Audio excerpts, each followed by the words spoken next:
साहिब साहिब की सतनाम, साहिब की सतनाम। तो आज परमात्मा की अपार कृपा से लुधियाना में मूल ज्ञान का प्रचार होने जा रहा है। बहुत बड़े भाग हैं उन जीवों के जो इस मूल ज्ञान को एक बार भी सुन पाते हैं अपने पूरे जीवन काल में, और उससे भी बड़े भाग होते हैं उन जीवों के जो इस ज्ञान को थोड़ा सा भी समझ पाते हैं। क्योंकि दुनिया में अनंत प्रकार का ज्ञान है। हर धर्म में, हर देश में आप देखेंगे कि अलग अलग प्रकार का ज्ञान, अलग अलग प्रकार का विश्वास, अलग अलग प्रकार के भगवानों को पूजा जा रहा है। कोई किसी देव की पूजा कर रहा है, कोई किसी देव की पूजा कर रहा है, कोई कहीं पे माथा झुका रहा है, कोई कहीं पे माथा झुका रहा है। ये पूरे संसार में अनंत प्रकार का ज्ञान चल रहा है। लेकिन ऐसा नहीं था कि ये शुरू से ही सब अलग अलग थे। कबीर साहब कहते हैं, उतरे एक ही घाट से, आए एक ही बाट, और बीच में दुविधा पड़ गई, हो गए 12 बाट। कहते हैं हम सब एक ही जगह से आए थे, तब ना कोई हिंदू था, ना कोई मुसलमान, ना कोई सिख, ना कोई ईसाई। हम सब एक ही जगह से आए थे और एक ही जगह उतरे, इस धरती पे आए हम सब। लेकिन बीच में दुविधा पड़ गई, हो गए 12 बाट। ऐसी दुविधा पड़ी कि कोई हिंदू बन गया, कोई मुसलमान बन गया, कोई सिख, कोई ईसाई बन गया, और सबने अपना अपना अलग अलग रास्ता अपना लिया। तो ये जो हम एक से अनेक हो गए, हो तो गए, लेकिन ऐसा कोई मार्ग निकालना है जिससे हम अनेक से एक हो जाएं। और वो मार्ग कौन सा मार्ग है? वो किसी इंसान का बनाया हुआ मार्ग नहीं है। कोई इंसान चाहे तो इस सारे धर्मों को, सारे जितने भी मत चल रहे हैं, इनको एक नहीं कर सकता, क्योंकि सबने अलग अलग चीजें पकड़ ली हैं। लेकिन जब हम यथार्थ ज्ञान में आते हैं, जब हम सैद्धांतिक ज्ञान में आते हैं, जब हम परमात्मा के उस गुप्त भेद में, गुप्त रहस्यमय ज्ञान में आते हैं और उसको अपनाते हैं, तो हम सब दोबारा से एक हो सकते हैं। उसी का नाम मूल ज्ञान है। उसी को हम आत्म ज्ञान कहते हैं। आत्म ज्ञान क्या है, कैसा है, आज उसको विस्तार से समझेंगे, ताकि हमें पता लग सके कि आखिर ये सारा संसार, ये पूरा विश्व अगर एक हो सकता है तो कैसे हो सकता है। अनेक तो करने वाले बहुत बैठे हैं। हिंदू को मुसलमान से, मुसलमान को ईसाई से, ईसाई को सिख से, सिख को यहूदियों से लड़ाने वाले अनेक बैठे हैं। लेकिन सबको एक करने वाला कोई होना चाहिए, तभी तो बात बनेगी। नहीं तो आने वाला समय बहुत खतरनाक है। सबसे बड़े युद्ध धर्म युद्ध ही हुए हैं। ये मत सोचना कि जमीनों के युद्ध हुए हैं। जमीनों के युद्ध सेकेंडरी हैं। पहला युद्ध होता है धार्मिक युद्ध। देख लो हिंदुस्तान में जो झगड़े हो रहे हैं, कोई जमीनों के झगड़े थोड़ी नहीं है। एक ही दिन में पूरा शहर बंद हो जाता है, कर्फ्यू लग जाता है, गाड़ियां जल जाती हैं, सरकारी बसों को आग लगा दी जाती है। क्या है ये सब? ये केवल धार्मिक झगड़े हैं और कोई ज्ञान वाले झगड़े नहीं है। ये महा अज्ञानता के झगड़े हैं। तो आज ये झगड़ों को शांत कैसे किया जा सकता है, आज उस पर विस्तार से चर्चा करेंगे। और हमारे संतों की वाणियों को, हमारे पवित्र ग्रंथों की वाणियों को, जैसे गीता है, बाइबल है, कुरान है, इससे सार निकाल के देंगे कि आखिर सार क्या है, सार संदेश क्या है। कहते हैं इस्लाम अमन का नाम है, हमारा धर्म वसुधैव कुटुंबकम। ईसाइयों में कहते हैं जीसस को एक गाल पे झापड़ मारा, दूसरा आगे कर दिया। सिखों में कहते हैं कि दूसरों के लिए अपने प्राण तक निछावर कर दिए गुरुओं ने। तो कहाँ गई वो भावनाएं आज? कहाँ छुप गई ये भावनाएं आज जाके? आज एक दूसरे का सिर फोड़ने को हम धर्म कहते हैं कि मैं कट्टर हूं तो मैं ज्यादा फोड़ूंगा।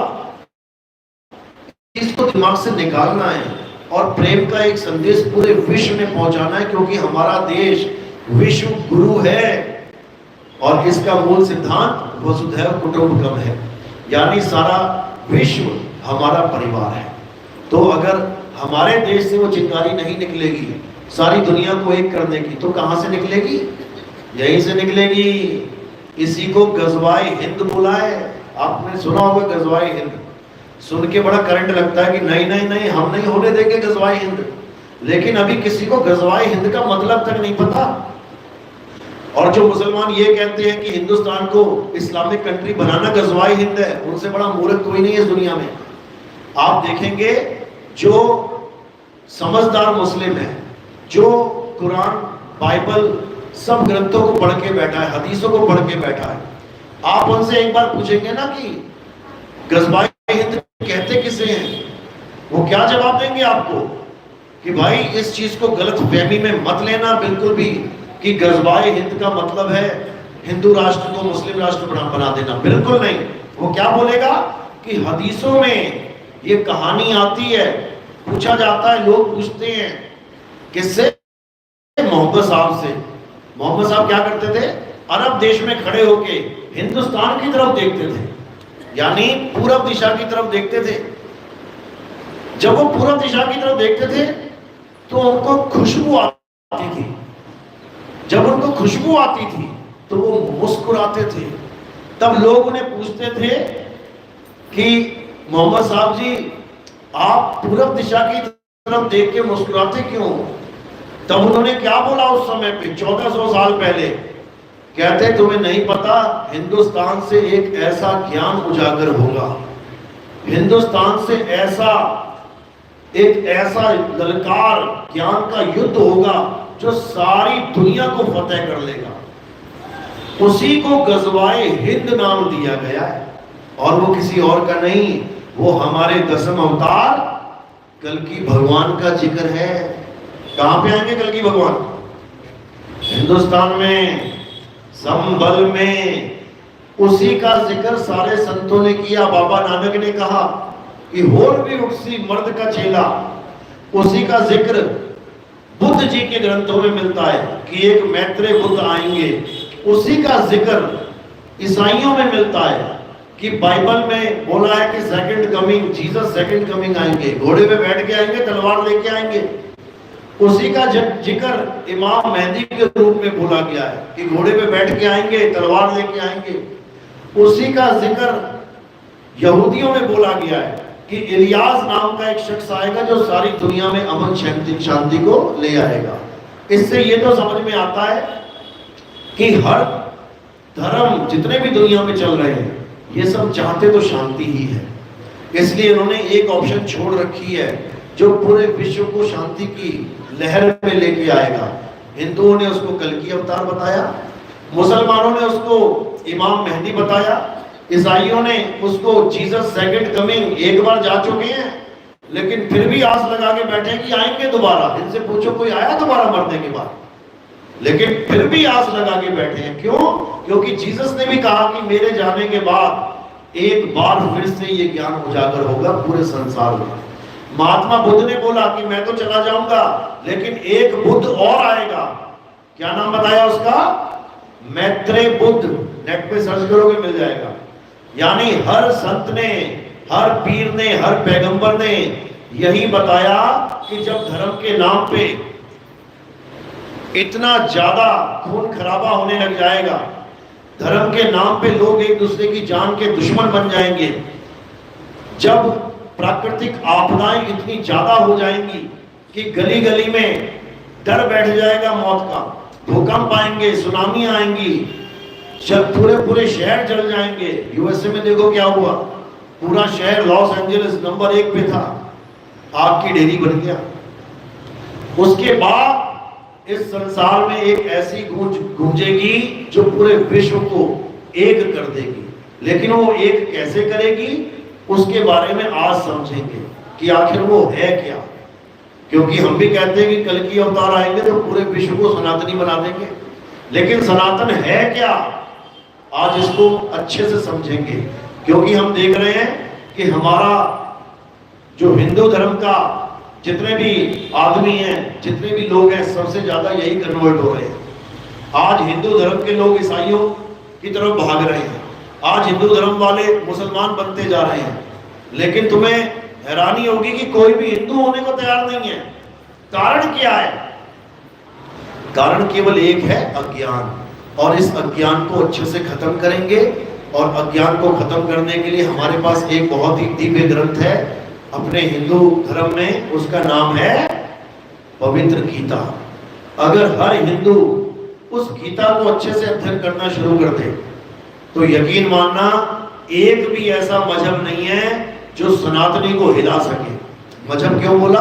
क्योंकि ये मुसलमान, ईसाई, ये सब मजहब है, धर्म नहीं है। धर्म इस दुनिया में केवल एक ही था, एक ही है, एक ही रहेगा, और उसका क्या नाम है? सत्य सनातन धर्म। इसके अलावा इस दुनिया में कोई धर्म है ही नहीं। लेकिन ये सत्य सनातन है क्या, आज इसको विस्तार से जानेंगे। तो आज का सत्संग शुरू करने से पहले परमपिता परमात्मा के नाम का जयकारा लगाएंगे, फिर सत्संग शुरू करेंगे। बोलिए परमपिता परमात्मा की, सदगुरु बंदी छोड़ कबीर साहिब की, सभी संतों की, सभी भक्तों की, सभी महान पुरुषों की, आज के आनंद की, सकल हंस को बंदगी साहेब बंदगी।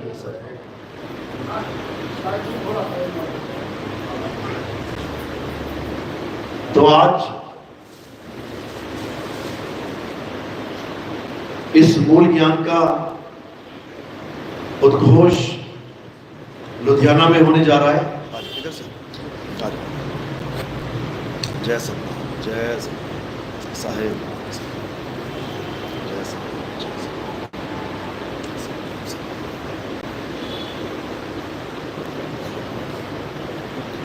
तो आज अच्छे से समझेंगे कि आखिर मूल ज्ञान होता क्या है।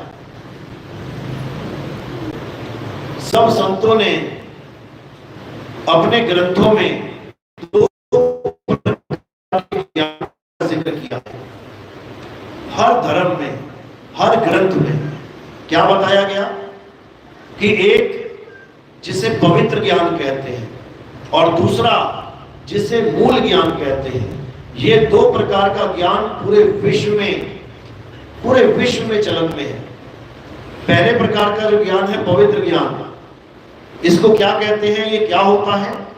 पवित्र ज्ञान का मतलब होता है जब आप दुनिया के जितने भी पाप कर्म हैं, उल्टे कर्म हैं, गंदे कर्म हैं, इसको छोड़ के आप अपनी भक्ति में लीन होते हैं। कौन सी भक्ति में? जो आपके परिवार के द्वारा, आपके समाज के द्वारा, आपके खानदान में जो भक्ति चल रही है, उसको जब आप अपना लेते हैं तब उसको पवित्र ज्ञान कहते हैं। जैसे हिंदू धर्म में कोई पैदा हो गया बच्चा, तो उसको ये नहीं पूछा जाएगा कि तुम्हें ये हिंदू धर्म पसंद है कि नहीं है, या तुम्हें कोई और धर्म तो पसंद नहीं है। उसको लड्डू पकड़ा दिया जाएगा, भोग लगाओ। ये बचपन से ही वो क्रिया करना शुरू कर देगा। क्यों? क्योंकि उसको परिवार ही वैसा मिला, उसको अपने माता पिता का संस्कार ही वैसा मिला। उसको एक बार भी नहीं कहा जाएगा कि बेटा ये पास ही में एक मस्जिद है, जाओ आज नमाज पढ़ के आ जाओ, मतलब ही नहीं है। तो ये हिंदुओं को मिल गया। अब मुसलमानों को क्या मिलेगा? मुसलमान को मिलेगा 5 टाइम की नमाज, कुरान और कलमा। हर मुसलमान बच्चे को यही दिया जाएगा।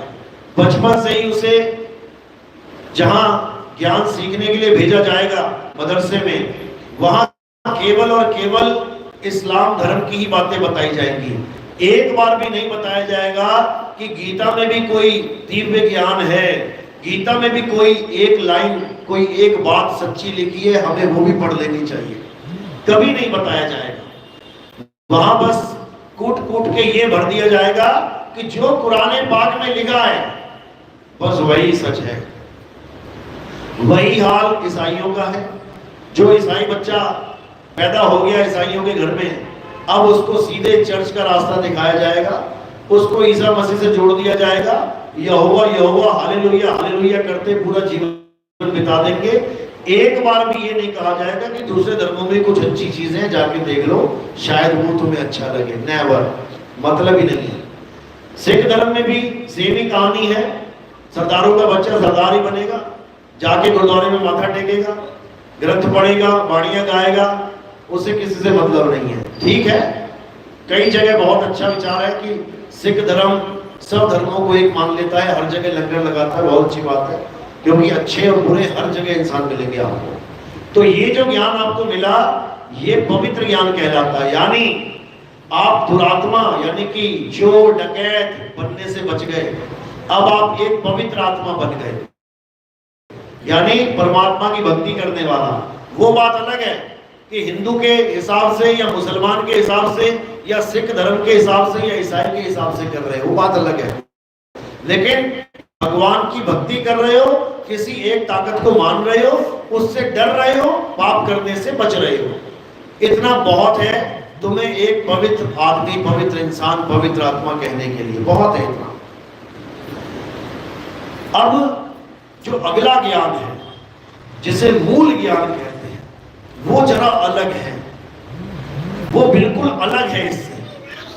उसमें किसी हिंदू, किसी मुस्लिम, किसी सिख, किसी ईसाई की किसी ज्ञान की जरूरत पड़ती ही नहीं है। वो ज्ञान क्या है? वो ज्ञान मूल यानी जड़ की तरह है। जैसे आप कोई पेड़ देखेंगे, ऊपर पेड़ में टहनियां हजारों होंगी, फल फूल हजारों लगे होंगे, लेकिन जब नीचे उतरोगे तो वो सारी टहनियां कहां मिल जाएंगी? आके एक तने में मिल जाएंगी, और वो तना किससे खड़ा है? जड़ के सहारे खड़ा है। यानी नाना प्रकार के धर्म टहनियां मान लो, हिंदू, मुस्लिम, सिख, ईसाई, नाना प्रकार के धर्म, बौद्ध, जैन और भी दुनिया भर के हैं, हमें तो पता ही नहीं है कौन कौन से देश में क्या क्या चल रहा है। लेकिन जब आप इनके नीचे उतरेंगे यानी गहराई में जाके देखेंगे तो जो एक जड़ मिलेगी आपको, वो जड़ क्या है? वो सत्य सनातन है। उस एक जड़ से ही ये पूरा पेड़ फल फूल रहा है, लेकिन हम केवल पेड़ों की शाखाओं को पकड़ भूल गए हैं। बस यही कारण है कि समाज में आज देशों में जितने भी धर्म के नाम पे अलग अलग अलग अलग संस्थाएं चल रही हैं, ये सब अपनी जड़ को भूल गए हैं। और जड़ क्या है? जड़ है आत्मा।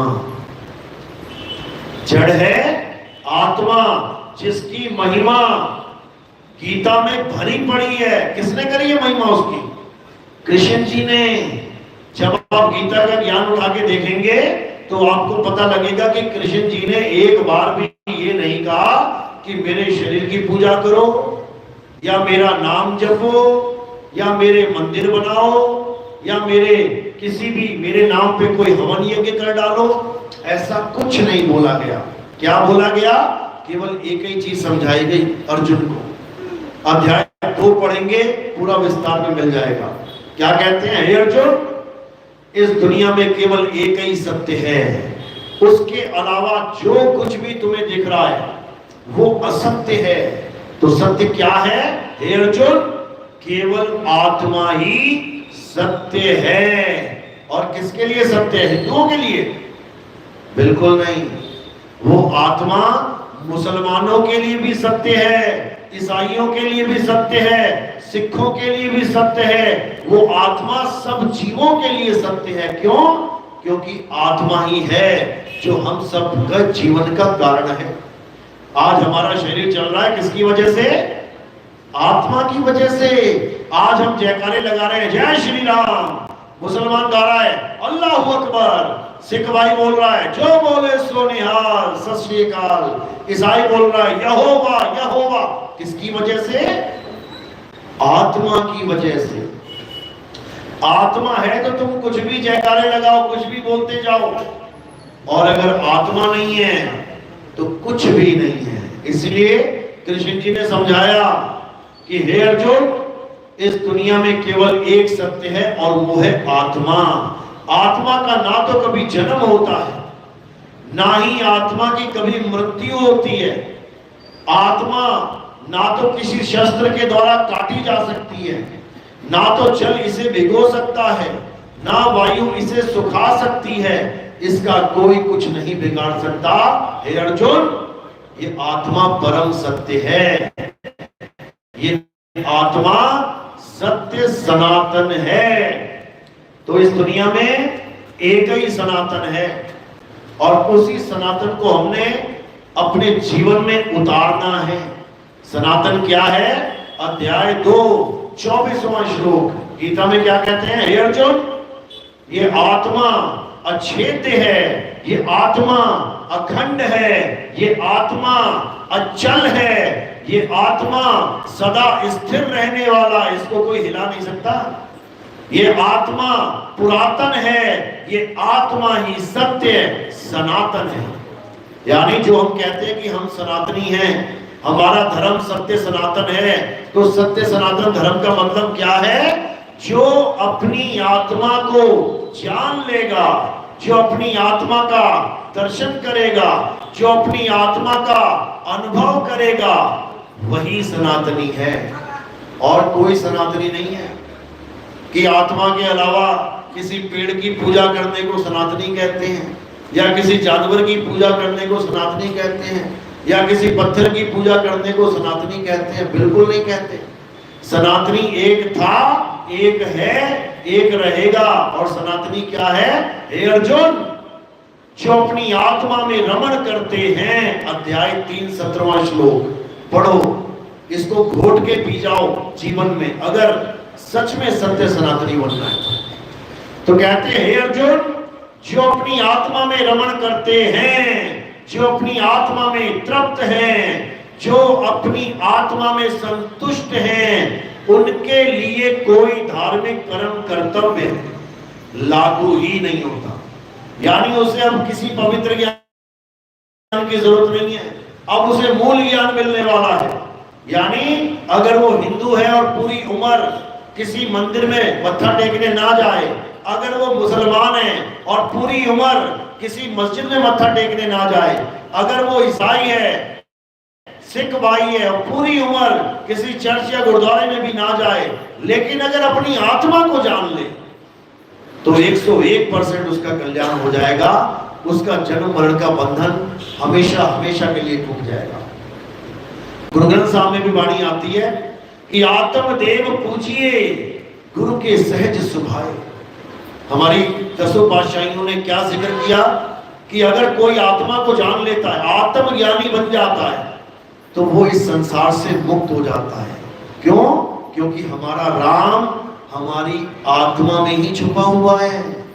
जैसे घी दूध में छुपा हुआ है, जैसे तिल का तेल तिल के दाने में छुपा हुआ है, जैसे फूलों की खुशबू फूलों में छुपी हुई है, इसी प्रकार हमारा राम हमारी आत्मा में छुपा हुआ है। इसी का जिक्र गुरु ग्रंथ साहब में आता है। आत्म में राम, राम में आत्म, चीनस गुरुमुख विचारे। कि हे जीव, अगर तू अपने परमात्मा को पाना चाहता है तो सबसे पहले तुझे अपनी आत्मा को खोजना पड़ेगा कि तुम्हारी आत्मा है तो कहां है, कैसी है। एक बार अगर तुमने आत्मा का ज्ञान प्राप्त कर लिया तो इस दुनिया में कोई भी अज्ञान तुम पर हावी नहीं हो सकता। और आत्मा का ज्ञान कैसे प्राप्त करेंगे? तो कृष्ण जी ने क्या बोला? अध्याय 4 34वां श्लोक पढ़ो, क्या कह रहे हैं। ये नहीं कह रहे कि भगवान को पाना है तो मंदिर जाओ, ये नहीं कह रहे खुदा को पाना है तो मस्जिद जाओ, ये नहीं कह रहे सत श्री अकाल को पाना है तो गुरुद्वारे जाओ, ये यहोवा को पाना है तो चर्च में जाओ। कहीं नहीं जाना। कहां जाना है?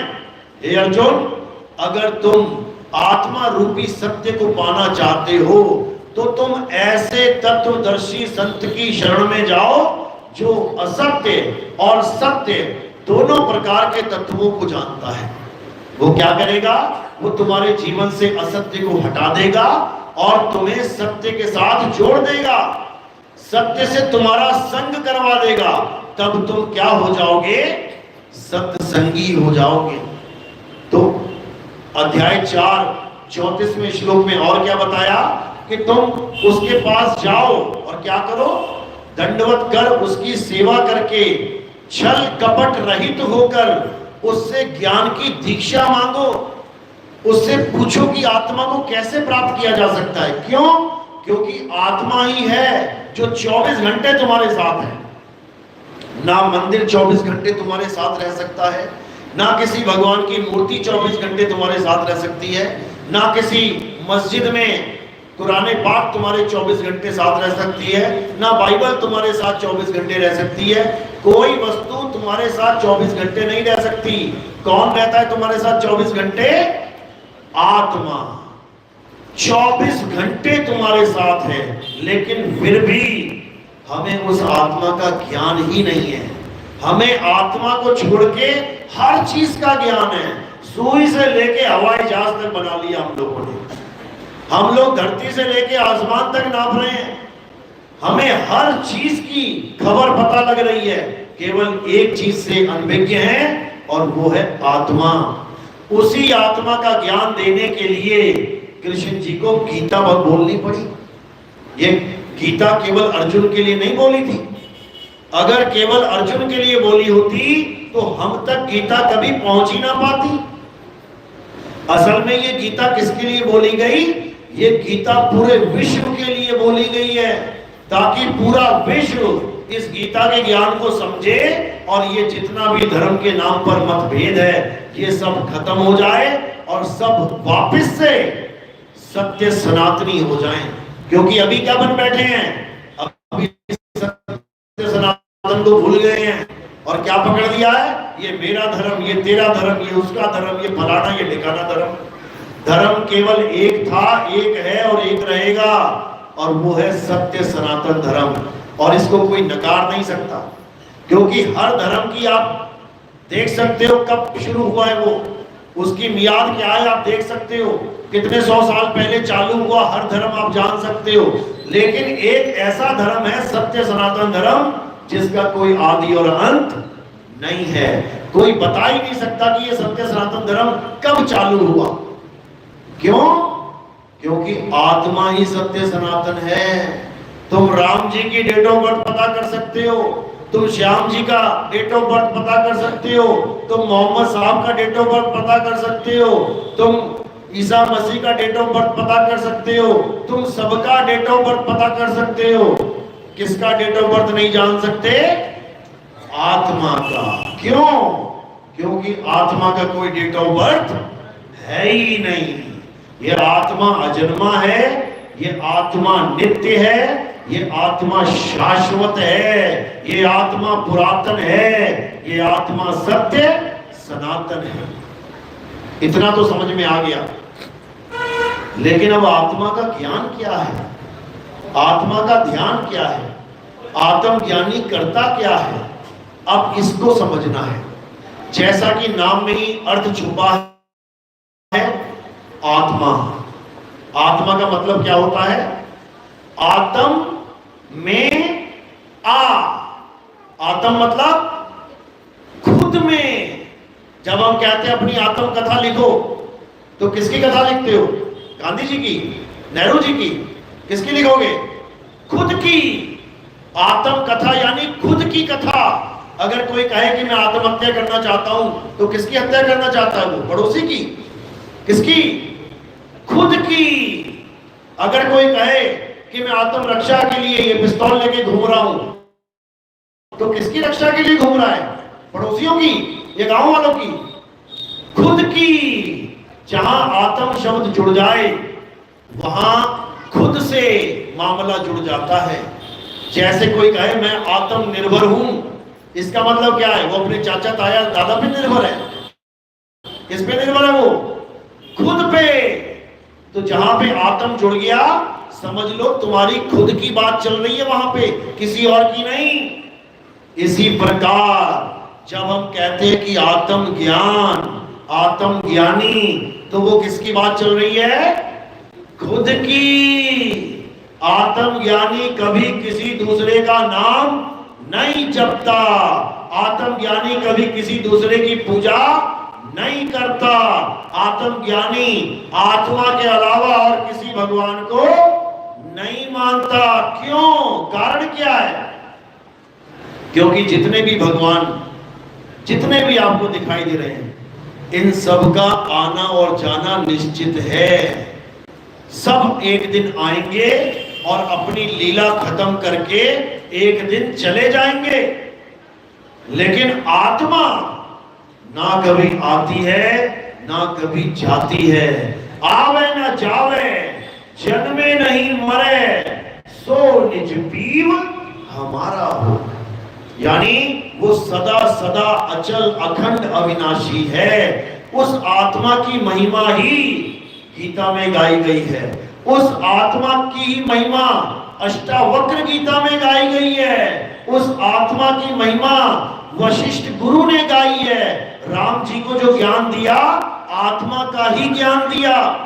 उस आत्मा की महिमा संदीपन जी ने गाई है। उस आत्मा की महिमा कबीर साहब, नानक जी, रविदास जी महाराज, मीराबाई ने गाई है। लेकिन दुख के साथ कहना पड़ता है कि हमें आत्मज्ञान की अभी ABCD भी नहीं पता। आत्मा नाम सबने सुना है? सबने सुना है ना? अपनी अपनी आत्मा लेके आए हो? कितनी भारी है, उठा के लानी पड़ी क्या? लेके आए हो साथ में? देख लो कहीं भूल ना गए हो, घर में किसी की रह गई हो। सब लेके आए हो? एक बार छू के देखो एक दूसरे के पास आत्मा है? कैसे बताओगे? क्या प्रमाण है? क्योंकि तुम हिल रहे हो, तुम गर्दन हिला रहे हो, आंखें चल रही हैं, हाथ हिल रहा है, पैर हिल रहे हैं, जुबान चल रही है। इसका मतलब आत्मा है। और जब आत्मा नहीं होगी ना शरीर में तो क्या होगा? आंख हिलेगी नहीं, आंख तो होगी, हिलेगी नहीं। जुबान तो होगी, चलेगी नहीं। पैर तो होंगे, हिलेंगे नहीं। हाथ तो होंगे, उंगलियां होंगी, पर हिलेंगी नहीं। मतलब आत्मा ने शरीर को छोड़ दिया है। तो किसकी वजह से ये शरीर चल रहा है? आत्मा की वजह से। किसका चल रहा है?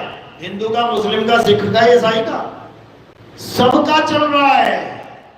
ऐसा कोई है ही नहीं जिसका शरीर बिना आत्मा के चल रहा है। तो यही कृष्ण जी समझा रहे हैं, हे अर्जुन, इस दुनिया में दो प्रकार के तत्व हैं। अध्याय 2 16वां श्लोक पढ़ो अच्छे से। हे अर्जुन, इस दुनिया में दो प्रकार के तत्व हैं, एक असत्य है और एक सत्य है। ये किसने बताया? ये तत्वदर्शी संतों ने बताया। उस पे बाकायदा लिखा हुआ है कि हे अर्जुन, तत्वदर्शी संतों ने दो प्रकार के तत्वों का जिक्र किया है। एक तो असत्य तत्व और एक सत्य तत्व। असत्य क्या होता है? क्या बताया कृष्ण जी ने? जो जन्मता और मर जाता है वो असत्य है। जो पल पल बदलता है वो असत्य है। जो इन आंखों से दिखाई देता है वो असत्य है। अब सत्य क्या है? हे अर्जुन, सत्य का ना तो कभी जन्म होता है, ना सत्य की कभी मृत्यु होती है। ये सत्य सदा एक रस अखंड अविनाशी रहता है। ये बदलता नहीं है कि आज कुछ और है कल को कुछ और हो जाए। बदलने वाला तत्व क्या है? असत्य। यानी ये शरीर। जब बचपन में तुम छोटे से थे, अपनी फोटो देखना, उसके 1 साल बाद की फोटो देखना, उसके फिर 1 साल बाद की फोटो देखना, उसके 10 साल के बाद फोटो देखना, तुम्हें हर फोटो बदलती हुई नजर आएगी। यानी जो बदल रहा है वो क्या है? असत्य है। ये मीटर दे रहा हूं मैं आपको ताकि कोई मूर्ख ना बनाए आपको। पता लगा सत्य की जगह असत्य चला के चला गया तुम्हारे पास। नोट देखे ना तुमने 2-2 हजार के, 500-500 के। असली भी चलते हैं मार्केट में और नकली भी चलते हैं मार्केट में। नकली चलते हैं ना मार्केट में। तुम्हारे पास चला कभी? आया कभी नकली नोट? क्यों आया पता है? क्योंकि तुमने मीटर नहीं लगाया। अगर तुम मीटर लगा लेते तो किसी की मजाल नहीं है कि नकली नोट चला जाए। मीटर क्या है? नकली नोट को परखने का 3, 4, 5 निशानियां होती है नोट में। थोड़ा टेढ़ा मेढ़ा किया और घुमाया, उस पे गुप्त नंबर दिखाई देने लग जाता है। गांधी जी के कान के पास 100 लिखा होगा, 500 लिखा होगा। उसमें एक लाइन होती है, वो लाइन दिखती है। यानी 5-6 निशानियां जब तुम देख लेते हो, परख लेते हो, उसके बाद तुम निसंदेह, कोई संदेह नहीं रहता, वो नोट सीधे जेब में डाल देते हो।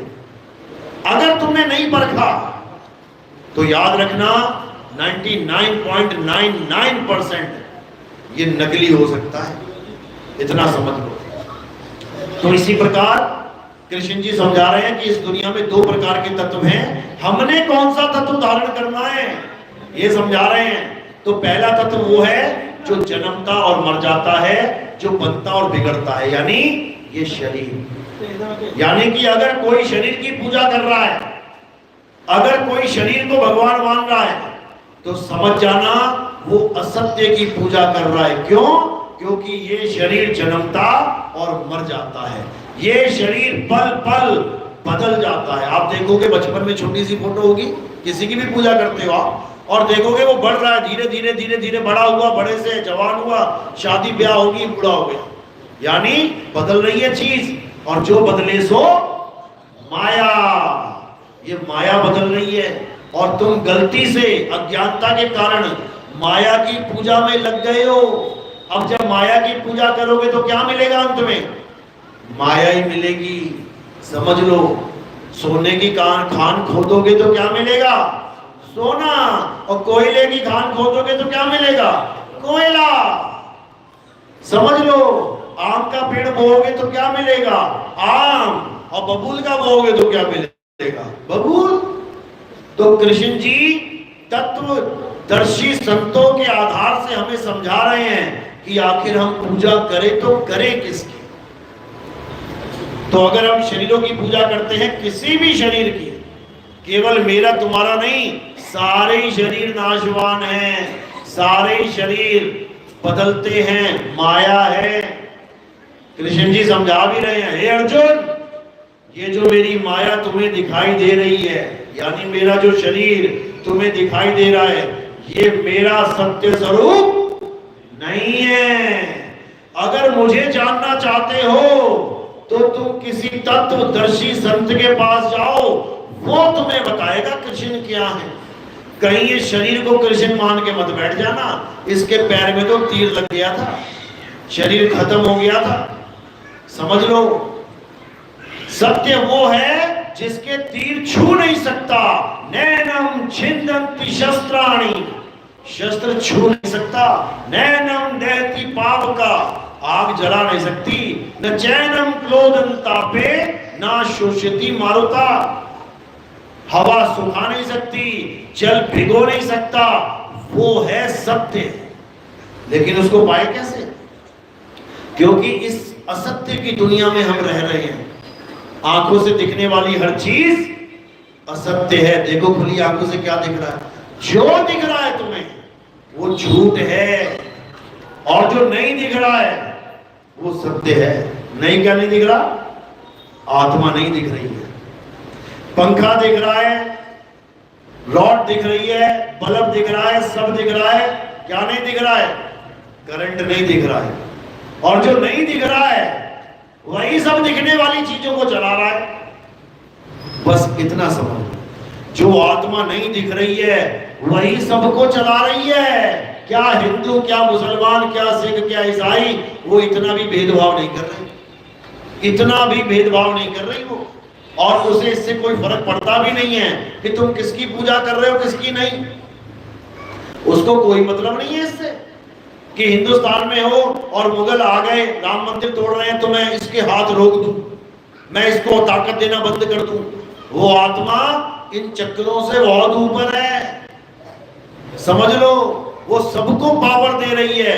मुसलमान हिल रहा है आत्मा की वजह से, हिंदू हिल रहा है आत्मा की वजह से, सिख ईसाई हिल रहे हैं आत्मा की वजह से।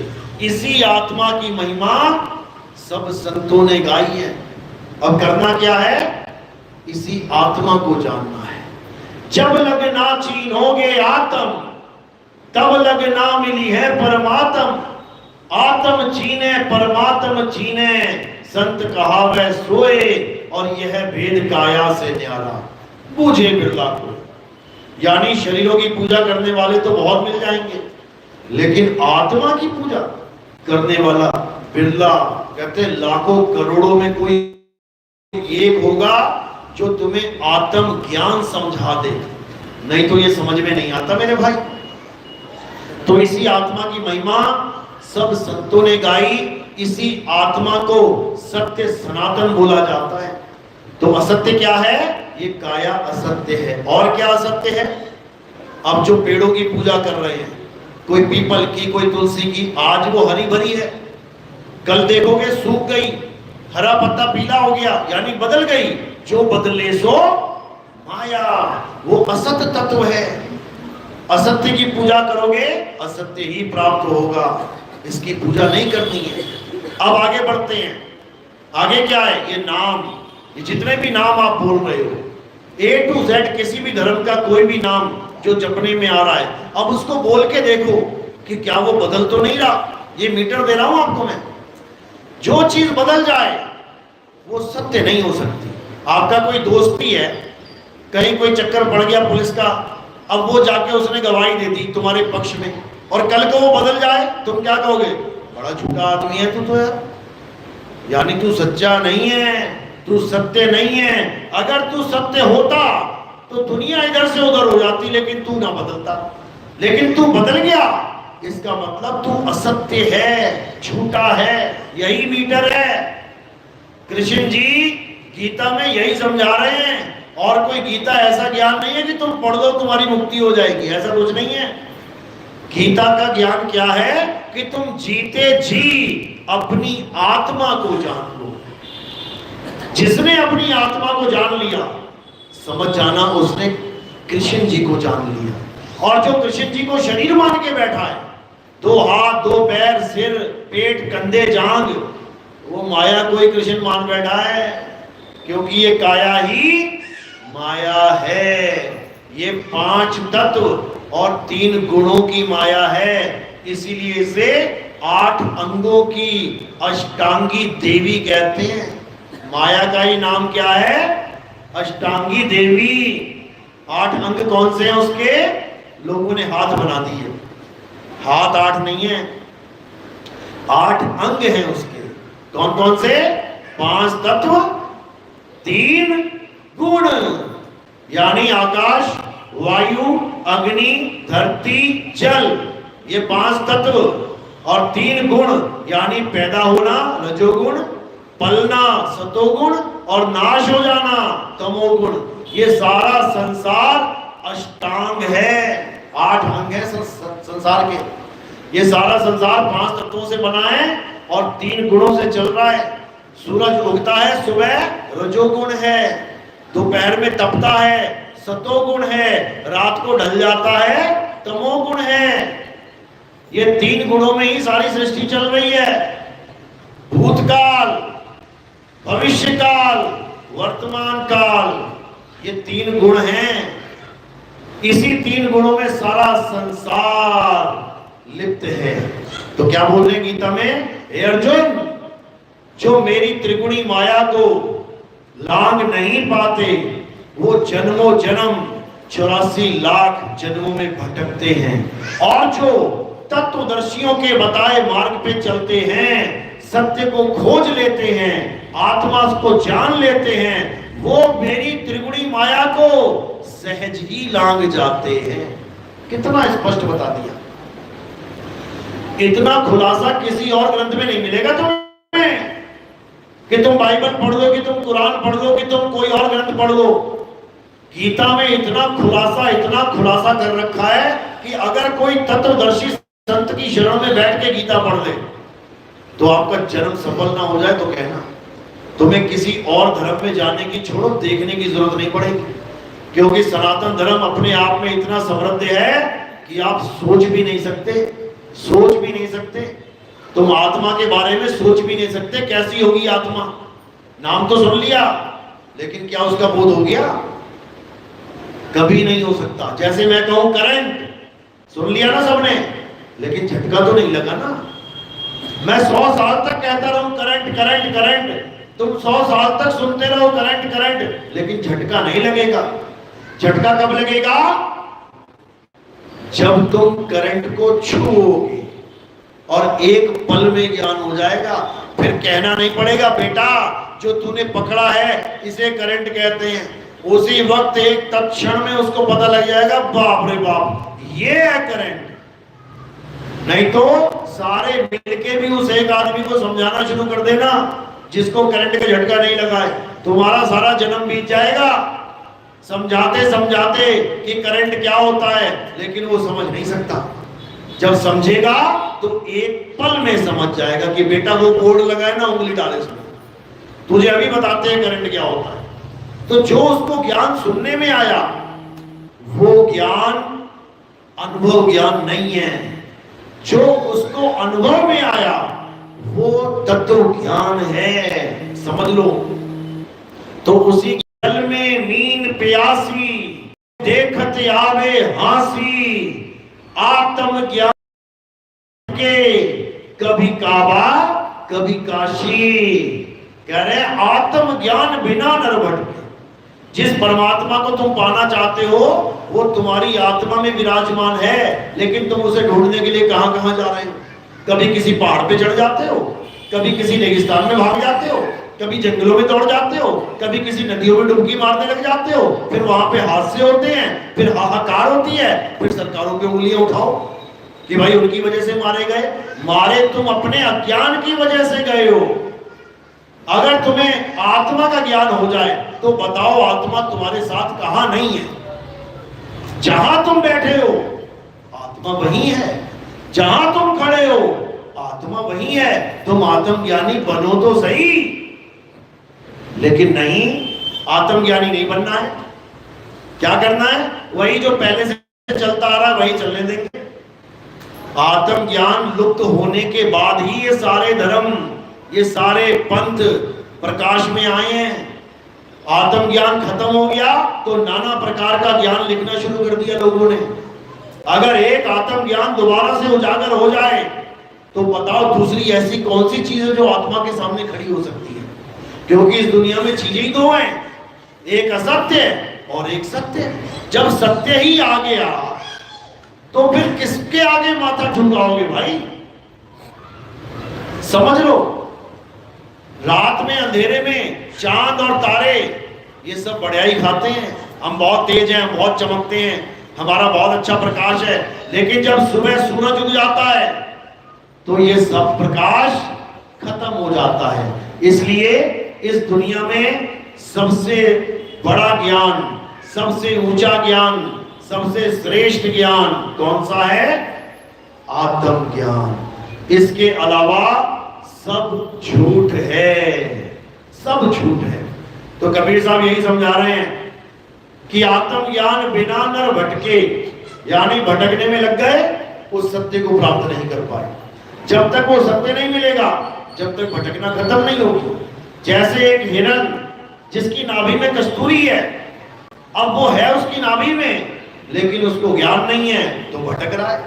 तो कबीर साहब समझा रहे हैं, कस्तूरी कुंडल बसे और मृग ढूंढे वन माही, ऐसे रमता राम है ये दुनिया जाने नहीं। यानी वो रमता राम सब में रमा हुआ है। उसका नाम राम रखा इसलिए है क्योंकि राम का मतलब होता है जो सब में रमा हुआ है।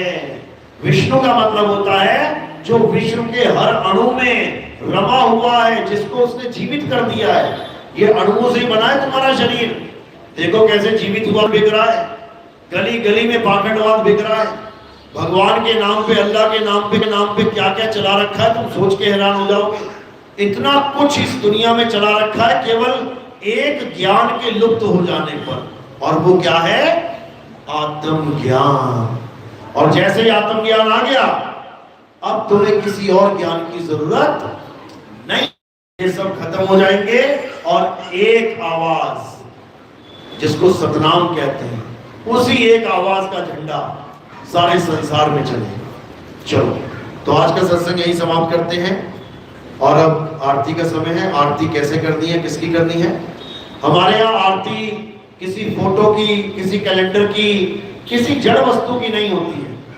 हमारे आरती होती है आत्मदेव की, आत्मा की आरती होती है। तो आत्मा ही हमारा गुरु है, शरीर हमारा गुरु नहीं है। तो आत्मा की आरती कैसे होती है? थोड़ा सा फूल उठा के मेरे सिर पे रखना है। सिर पे क्यों रखा गया? क्योंकि शरीर पैर के अंगूठे से लेके कहां तक है?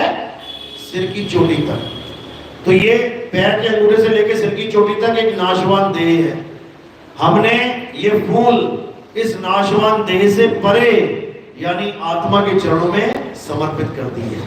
तो हमारे यहाँ आत्मा की पूजा है, आत्मा का ज्ञान है। ऐसे ही आपने फूल सिर के ऊपर रखने हैं और कोई प्रचार प्रसार में योगदान करना चाहेगा तो वो सेवा केवल अपने पैरों में रखनी है। माया का स्थान संतों के चरणों में है और फूलों का स्थान संतों के शीश के ऊपर है। तो अब आरती होगी, सबने खड़े हो जाना है, बीच में गैप दे देना है, एक एक करके आते जाएंगे। पहले जेंट्स आ जाएंगे, पीछे जाएंगे, फिर लेडीज आ जाएंगी और सब आरती कर देंगे। उसके बाद भोजन भंडारा प्रसादी है, प्रसाद ग्रहण करके ही जाना है, बिना प्रसाद ग्रहण करे नहीं जाना है। चलो तो आज का सत्संग यही समाप्त करते हैं। अब आरती होगी। बोलिए परम पिता परमात्मा की, सतगुरु बंदी छोड़ कबीर साहिब की, सभी संतों की, सभी भक्तों की, आज के आनंद की, सकल हंस को बंदगी साहेब बंदगी।